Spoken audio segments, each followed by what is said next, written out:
Cine a murit? Vecinul. Cum îl cheamă? Fustul la cam înțeleg. Da, ce mergi că e vecină, eu pâinea ta, uite-te ochii mei. Făcut rustant. Dar ăla a fost în Iugoslavia.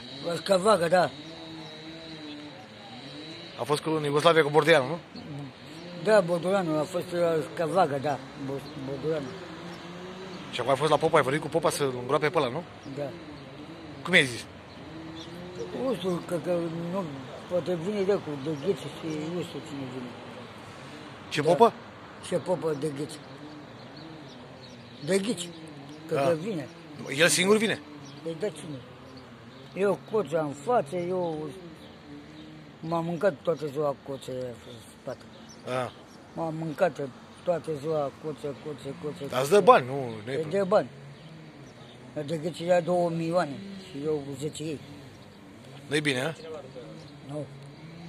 Dar ce-ți place boasca așa dimineața, a? Păi da. E bună berea, a? Bună. Dar o cafea, un suc, nu poți să bei, nu? Știu că a băut, mă pisai toată ziua, ziceau.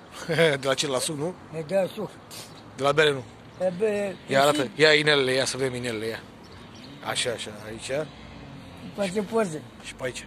Bă, când vede pe ăsta, moare, bă.